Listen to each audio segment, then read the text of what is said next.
இந்தியாவிலேயே ரொம்ப ஃபேமஸான காலேஜ்னா அது அண்ணா யூனிவர்சிட்டி தான். படிப்புக்காக அண்ணா யூனிவர்சிட்டி திரும்பி பார்த்துட்டு இருந்த நம்ம நாடு இன்னைக்கு தேவையில்லாத ஒரு சம்பவத்துக்காக இந்தியாவை திரும்பி பார்க்க வச்சிருக்காங்க.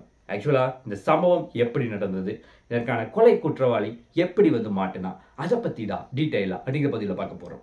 வணக்கம் நண்பர்களே, welcome to Goldwell official channel. வாங்க ஸ்ட்ரெயிட்டா டாபிக்ல வரலாம். ஃபர்ஸ்ட், அண்ணா யூனிவர்சிட்டி கிண்டியில் இருக்க ஒரு முக்கியமான அடர்ந்த வனப்பகுதிக்குள்ள அமைஞ்சிருக்கு. ஆக்சுவலா இந்த காலேஜுக்குள்ள ஸ்டூடெண்ட்ஸை தவிர யாரும் அவ்வளோ ஒரு எளிதாக போக முடியாது.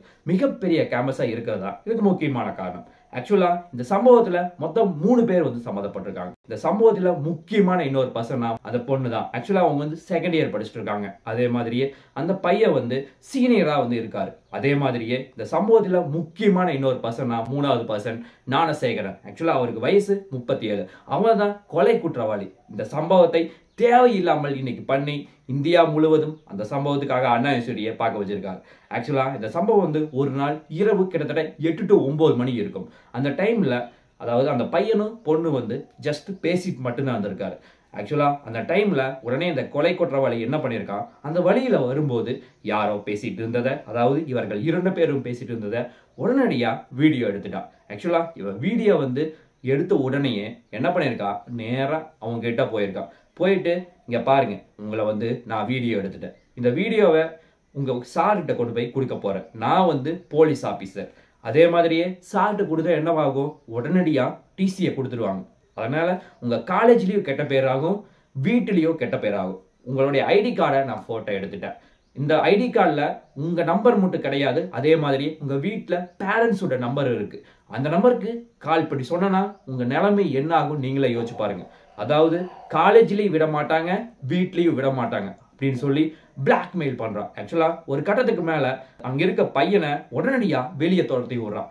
அந்த பொண்ணுக்கு இவன் ஞானசேகரன் மிகப்பெரிய டிமாண்ட் வைக்கிறான். அந்த டிமாண்ட் என்னன்னா, உங்களை நான் பாலியல் வன்கொடுமை செய்யணும், அப்படி செஞ்சா மட்டும்தான் நான் இந்த வீடியோவை யாருக்குமே வெளியிட மாட்டேன், இல்லைன்னா நான் சோசியல் மீடியாவிலையும் போட்டுருவேன், அப்படிங்கிறப்போ உங்களை யாருமே மதிக்க மாட்டாங்க அப்படின்னு சொல்லி மிகப்பெரிய பிளாக்மெயில் பண்றான். ஆக்சுவலா இந்த பிளாக்மெயில் தான் அந்த பொண்ணுக்கு மைண்ட்ல, சரி நம்ம எப்படியாவது தப்பிக்கணும், இல்லைன்னா நம்ம வீடியோ ஸ்ப்ரெட் ஆயிடுச்சுன்னா நம்முடைய மானம் போயிடும், மரியாதை போயிடும். அதே மாதிரியே இந்த சம்பவம் மிக கொடூரமான முறையில் அரங்கேறுது. அதே மாதிரியே இந்த சம்பவம் நடந்த உடனே அவன் உடனடியா எஸ்கேப் ஆயிடுறான். ஆக்சுவலா இதை உடனடியா அவங்க வீட்டுக்கு கால் பண்ணி சொல்றான். உங்க ஃப்ரெண்ட்ஸ் கிட்டயோ யார்கிட்டயுமே இன்ஃபார்ம் பண்ண கிடையாது. உடனடியா வீட்டுக்கு இன்ஃபார்ம் பண்ண உடனே அவங்க சரி இரு, அமைதியாரு, நம்ம ஃபர்ஸ்ட் உங்களுக்கு ட்ரீட்மெண்ட் பண்ணுவோம். அதே மாதிரியே அவங்க கன்வின்ஸ் பண்றாங்க, நீ அழுகாத, எதுவும் தேவையில்லாம பண்ணிடாத அப்படின்னு சொல்லி கன்வின்ஸ் பண்ண காரணத்தினால உடனடியா பேரண்ட்ஸ் அவங்கள ஹாஸ்பிட்டல்ல சேர்க்கிறாங்க. ஆக்சுவலா ஹாஸ்பிட்டல்ல சேர்த்தாலும் இங்க பிரச்சனை என்ன ஆகுது, உடனடியா பேரண்ட்ஸ் அடுத்த கட்ட முயற்சினா போலீஸ்க்கு உடனடியா இன்ஃபார்ம் பண்றாங்க. அவங்க எஃப்ஐஆர், ஃபர்ஸ்ட் எஃப்ஐஆர் அவர்கள் பதிவு பண்றாங்க. ஆக்சுவலா இந்த எஃப்ஐஆர் பதிவு பண்ண உடனேயே கொலை குற்றவாளியை கண்டுபிடிக்கணும். அப்படின்னா அவர்கள் எந்த பகுதியில் இந்த மாதிரி சம்பவம் நடந்துச்சு அப்படின்னு கேட்கும்போது அந்த பகுதியை அண்ணா யூனிவர்சிட்டி கேம்பஸ்க்குள்ள நடந்துச்சு அப்படின்னு சொல்லி சொல்றாங்க. அதே மாதிரியே உடனடியா அந்த கேம்பஸ் பகுதியில் அந்த பர்டிகுலர் டைம்ல எந்தெந்த செல் நம்பர்லாம் ஆன்ல இருந்துச்சு அப்படின்னு சொல்லி செக் பண்ணி பார்க்கும்போது இந்த கொலை குற்றவாளி ஞானசேகரன் அவருடைய கொலை குற்றவாளி அவரு தான் அங்கே இருந்ததாக சொல்லப்படுகிறது.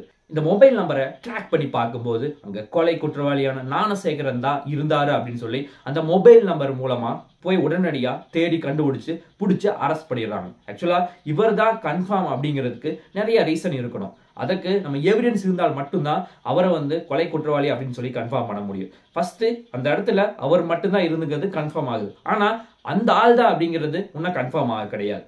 அதற்காக என்ன பண்றாங்க, உடனடியா நீங்க எந்த ட்ரெஸ் போட்டுருந்தீங்க அப்படின்னு சொல்லி ஹாஸ்பிட்டல் இருந்து வீடியோ கால் மூலமா, வாட்ஸ்அப் வீடியோ கால் மூலமா கால் பண்ணி கேட்கறாங்க. அதே மாதிரி ஒரு ப்ளூ டிஷர்ட் போட்டு இருந்தா அப்படின்னு சொல்லி சொல்றாங்க. ஆனா அந்த இடத்துல அவ ப்ளூ டிஷர்ட் போட கிடையாது. ஆக்சுவலா ப்ளூ டிஷர்ட்டுக்கு பதிலா வேற ஒரு ஷர்ட் போட்டு இருந்தான். அதனால அவங்களுக்கு டவுட் வருது, சரி இவனை இங்க மட்டும் நம்ம சர்ச் பண்ணக்கூடாது, வீட்லயும் போய் ஒரு ரைடு விடுவோம், அப்பதான் நம்ம கண்டுபிடிக்க முடியும் அப்படின்னு சொல்லி அவங்க சொல்றாங்க. அதே மாதிரியே அவங்க போலீஸ் வீட்டுக்கு போய் சர்ச் பண்ணி பார்க்கும்போது அங்க எதுவுமே கிடைக்கல. அவங்க வீட்டுல தம்பி இருந்திருக்கான். ஆக்சுவலா உங்க தம்பி என்ன சொல்றாரு, ஆல்ரெடி வந்து இவன் ஒரு மிகப்பெரிய ஒரு அக்யூஸ்டுங்க. 2012 இந்த மாதிரி ஒரு சம்பவத்துக்கு போலீஸ் அரெஸ்ட் பண்ணி கூட்டிட்டு போனாங்க. மறுபடியும் இந்த மாதிரி பண்ணியிருக்காங்க அப்படின்னு சொல்லி அவங்க தம்பி புலம்புறாரு. உடனடியா அவங்க தம்பியை வீட்டில் தேடி அந்த ப்ளூ கலர் டிஷர்ட்டை கொண்டு வந்து கொடுக்குறாரு. உடனடியா வாட்ஸ்அப் காலில் அவங்க கிட்ட கால் பண்ணி கேட்கும்போது இந்த டிஷர்ட் தான் வந்து அவர் அணிஞ்சிருந்தாரு. அதே மாதிரியே அந்த கொலை குற்றவாளியுடைய போட்டோ வந்து அவங்களுக்கு காட்டியிருக்காங்க. அந்த பொண்ணு வந்து உடனடியா இவன் தான் இந்த மாதிரி சம்பவத்தை பண்ணியிருக்கா அப்படின்னு சொல்லி அழுதுகிட்டே சொல்றாங்க. அந்த மாதிரி ஒரு கொடூர சம்பவத்தை அவன் பண்ணியிருக்கான். இந்த சம்பவத்துக்கு முக்கியமான கொலை குற்றவாளி குணசேகரன் அப்படின்னு சொல்லப்படக்கூடிய இந்த குற்றவாளியுடைய வயசு 37 இருந்தாலும் இவர் வந்து மொத்தம் 3 வைஃப் வந்து மேரேஜ் பண்ணியிருக்காரு. அதுல ஒரு வைஃப் வந்து பொண்ணு வீட்டுக்கே போயிட்டதாகவும் மிச்சம் 2 வைஃப் வச்சு வாழ்ந்துட்டு இருப்பதாகவும் சொல்லப்படுகிறது. அதே மாதிரியே இவர் வந்து என்ன ஒர்க் பண்றாரு அப்படின்னு சொல்லி விசாரணை செய்யும் பொழுது இவர் வந்து 3 பிரியாணி கடை வச்சிருக்காரு. அதுல ஒரு பிரியாணி கடை தான் அண்ணா யூனிவர்சிட்டி பக்கத்துல இருக்கு. ஆக்சுவலா இந்த பிரியாணி கடையிலிருந்து இவர் இங்க அண்ணா யூனிவர்சிட்டிக்கு வராரு அப்படின்னு சொல்லி விசாரணை செய்யும் பொழுது இவருடைய வைஃப் வந்து அண்ணா யூனிவர்சிட்டியில ஒரு கான்ட்ராக்டரா ஒர்க் செய்வதாகவும் அதை பிக்கப் பண்றதுக்கு தான் வர்றதாகவும் சொல்லப்படுகிறது. ஆக்சுவலா யாரா இருந்தாலும் அவுட் சைட் பர்சன் வந்து கேம்பஸ்குள்ளேயே விட மாட்டாங்க. ஆக்சுவலா வெளியே தான் வந்து பிக்கப் பண்ணணும், டிராப் பண்ணணும், அப்படிதான் பண்ணணும். இவ எப்படி உள்ள போனா அப்படின்னு சொல்லி விசாரணை செய்யும் பொழுது இவன் வந்து இல்லீகலா உள்ள போயிருக்கா. அதாவது கேம்பஸ்க்கு ஒரு இடத்துல செவுறு உடஞ்சு கந்ததாகவும் அந்த செவுத்து வழியா தான் உள்ள போய், அதாவது அவன் வைஃபை மட்டும் பிக்கப் பண்ணாம இந்த மாதிரி உள்ள போயிட்டு யாரெல்லாம் வந்து கபுல்ஸா கொண்டுக்கிறாங்களோ, யாரெல்லாம் பொண்ணு வந்து பையன்கிட்ட பேசிட்டு இருக்காங்களோ அதை வந்து வீடியோ எடுக்கிறதாகவும், வீடியோ எடுத்துட்டு நிறைய பேருக்கு வந்து இந்த மாதிரி வந்து பிளாக்மெயில் பண்ணி காசு வாங்குறது, பணம் வாங்குறது, அதே மாதிரி இந்த மாதிரி பாலியல் வன்கொடுமை செய்யறது, இந்த மாதிரி பல சம்பவங்கள் பண்ணியிருப்பதாகவும் சொல்லப்படுகிறது. இதனால இவனுக்கு ஒரு ரொம்ப எளிதா போச்சு இந்த மாதிரி ஒரு சம்பவத்தை பண்றதுக்கு. அதே மாதிரியே அவன் தம்பியும் ஆல்ரெடி சொல்லியிருக்கான் 2012 அவர் ஜெயிலுக்கு போயிட்டு வந்திருக்காரு அப்படின்னு சொல்லி. இந்த மாதிரி போலீஸ் வந்து விசாரணை செய்யும் போது இவர் மேல கிட்டத்தட்ட 15 கேஸ்க்கு மேல இருக்கு. அதுல மொத்தம் 9 கேஸ் வந்து இந்த மாதிரி திருட்டு, இந்த நகையை வந்து வழிப்பறி பண்றது, இந்த மாதிரி பல்வேறு வேலைகளை தொடர்ந்து செஞ்சுட்டு இருப்பதாகவும் சொல்லப்படுகிறது. ஏன் இவ்வளவு பெரிய 15 வழக்கு இவர் மேல இருக்கு, இவர் ஏன் அரெஸ்ட் பண்ணல அப்படின்னு சொல்லி விசாரணை செய்யும் போது இவர் வந்து அரெஸ்ட் பண்ற மாதிரி ஒரு சுச்சுவேஷன் வந்துச்சுன்னா யாராவது ஒரு பெரிய அரசியல்வாதியை பிடிச்சி அவர் மூலமா எளிதா வெளியே வந்து ஜாலியா சுத்திட்டு இருக்காரு. இதுதான் இவருடைய முக்கியமான நோக்கமா இருக்கு. ஆல்ரெடி அவன் தம்பியே சொல்லியிருக்கான் 2012 ஒரு டைம் வந்து இந்த மாதிரி ஒரு சம்பவத்துக்கு தான் ஜெயிலுக்கு போயிட்டு வந்திருக்காரு அப்படின்னு சொல்லி ஆல்ரெடி அவன் தம்பியை சொல்லியிருக்கான். அதாவது மொத்த டேட்டாவையும் கலெக்ட் பண்ணி பார்க்கும்போது இவர் வந்து மொத்தம் 15 கேஸ் மட்டும் அவர் இந்த ஞானசேகரன் அப்படிங்கிற ஒரு குற்றவாளி மேல இருக்கு. அதே மாதிரி கடைசி 3 வருஷத்துல கிட்டத்தட்ட 9 கேஸ் வந்து இவன் மேல போட்டிருக்காங்க. அதுவும் முக்கியமா திருட்டு, வழிப்பறி, இந்த மாதிரி பாலியல் வன்கொடுமை செய்யறது, இந்த மாதிரி தொடர்ந்து சம்பவத்தை பண்ணிட்டே இருந்திருக்காரு. ஆக்சுவலா இவர் எப்படி இவ்வளவு கேஷுவலா வெளியே சுத்திட்டு இருக்காரு அப்படின்னு சொல்லி அனலைஸ் பண்ணி பார்க்கும்போது ஏதாவது பிரச்சனை ஆச்சுன்னா ஏதாவது அரசியல்வாதி மூலமா எளிதா வந்து வெளியே வந்ததாகவும் சொல்லப்படுகிறது. அதனாலதான் இவர் வந்து தொடர்ந்து இந்த மாதிரி சம்பவத்தை பண்ணிட்டு இருக்காரு. ஆக்சுவலா இப்ப அந்த ஞானசேகரன் அப்படிங்கிறவர் வந்து கையில கட்டு, காலில் கட்டு. இது எப்படின்னு பாத்தீங்கன்னா போலீஸ் வந்து பிடிக்கும் போது நிறைய கீழே வந்து அங்க வந்து இங்க வந்து நிறைய வந்து கோல்மால் பண்ணியிருப்பதாக சொல்லப்படுகிறது. அதனால இப்ப வந்து அரசு ஸ்டான்லி மருத்துவமனையில கைதியா வந்து அந்த வார்டில் வந்து இவரை அட்மிட் பண்ணியிருக்காங்க. ஆக்சுவலா இவரை வந்து விசாரிச்சா இன்னும் நிறைய தகவல்கள் கிடைக்கும் அப்படின்னு சொல்லி எதிர்பார்க்கப்படுகிறது. ஆக்சுவலா அவர் போனை வந்து சீஸ் பண்ணி செக் பண்ணி பார்க்கும்போது உள்ள வந்து நிறைய வீடியோ இருப்பதாக சொல்லப்படுகிறது. அந்த வீடியோ மூலமா இன்னும் பல்வேறு தகவல்கள், திடுக்கும் தகவல்கள் கிடைக்கும் அப்படின்னு சொல்லி எதிர்பார்க்கிறாங்க. ஆக்சுவலா இப்ப இவ்வளவு பெரிய சம்பவம் நடந்துச்சு அப்படிங்கிறப்போ ஆளுங்கட்சியை தவிர எதிர்கட்சிகள் எல்லாருமே வந்து ஏடிஎம்கே ஆகட்டும், பிஜேபி ஆகட்டும், எல்லாரும் வந்து ப்ரோட்டஸ்ட் பண்ண ஆரம்பிச்சிருக்காங்க. பிரச்சனை வந்து வேற மாதிரி போயிட்டு இருக்கு. இது எல்லாமே வந்து கூடிய வரையில் மிகப்பெரிய பிரஷரை ஆளுங்கட்சி கொண்டு வந்திருக்கு. இந்த சம்பவம் எப்படி ஆளும் கட்சிக்கு மிகப்பெரிய பிரஷரா மாறி இருக்குன்னு சொல்லி செக் பண்ணி பார்க்கும்போது, அதாவது சோசியல் மீடியால ஒரே ஒரு போட்டோ மட்டும் ரிலீஸ் ஆகுது. ஆக்சுவலா இது வந்து அரசியல்வாதி கூட குணசேகரன் இருப்பதாக சொல்லப்படுகிறது. ஆனா இது வந்து கரெக்டான அபிஷியல் இன்ஃபர்மேஷனே கிடையாது.